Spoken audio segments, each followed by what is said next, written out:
அண்மைச் செய்தி. எஸ்.ஜே. சூர்யா படப்பிடிப்பில் நடந்த விபத்து தொடர்பாக 2 பேர் கைது செய்யப்பட்டிருக்கிறார்கள். புரொடக்ஷன் மேலாளர் உட்பட 2 கைது செய்யப்பட்டிருப்பதாக தகவலானது வெளியிடப்பட்டிருக்கிறது.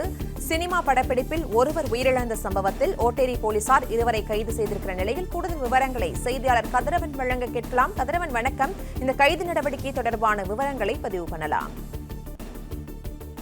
நடிகரும் இயக்குனருமான எஸ்.ஜே. சூர்யா தனது இயக்கத்துல மிக நீண்ட நாட்களுக்கு பிறகாக கில்லர் என்ற ஒரு படத்தை இயக்கி வருகிறார். அந்த படத்திற்கான படப்பிடிப்பானது பெரம்பூர் மில்லில் இருக்கக்கூடிய இந்த பகுதியில் நடைபெற்றிருக்கிறது. கடந்த 2 நாட்களாக நடைபெற்ற நிலையில இன்று அதிகாலையில் படத்துல சண்டை காட்சிக்காக பாம் பிளாஸ்ட் ஆகுவது போல ஒரு காட்சிகள் வடிவமைக்கப்பட்டு அதற்கான முதல் கட்ட படப்பிடிப்பு நடந்து 2ஆம் கட்ட படப்பிடிப்பாக ஆலோசனை நடைபெற்றிருக்கிறது.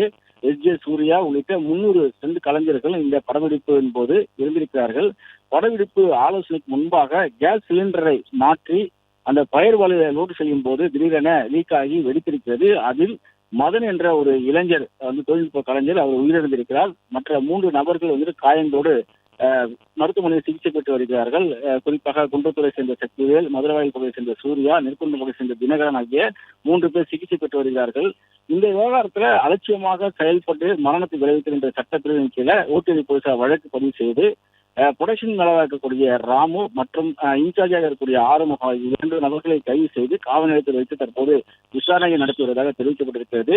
எஸ்.ஜே. சூர்யா படப்பிடிப்பு தளத்தில் இருந்ததாகவும் ஒரு கட்டமாக படப்பிடிப்பு முடிந்து அடுத்த கட்ட படப்பிடிப்பு குறித்து ஆலோசனை மேற்கொண்ட போது இந்த சிலிண்டர் விபத்து நடைபெற்றதாகவும் வேறு யாருக்கும் இந்த 4 நபர்கள் தவிர காயங்கள் ஏற்படவில்லை என்றும் இதனால இந்த தொழில்நுட்ப கலைஞர்களுடைய அந்த பொருட்கள் மற்றும் கேமராக்கள் எல்லாம் சேதமடைந்ததாகவும் தெரிவிக்கப்பட்டிருக்கிறது.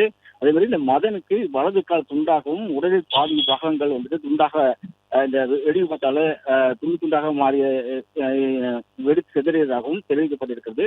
தற்போது பிரேத பரிசோதனைக்காக மதனின் உடல் ராஜீவ்காந்தி மருத்துவமனை வைக்கப்பட்டிருந்த நிலையில் ஓட்டேரி போலீசார் 2 கைது செய்து விசாரணைக்கு மேற்கொண்டு வருகிறார்கள். பிளே ஸ்டோர் மற்றும் ஆப் ஸ்டோரில் இருந்து பாலிமர் செயலியை QR கோடு மூலம் பதிவிறக்கம் செய்யுங்கள். செய்திகளை உடனுக்குடன் பெறுங்கள்.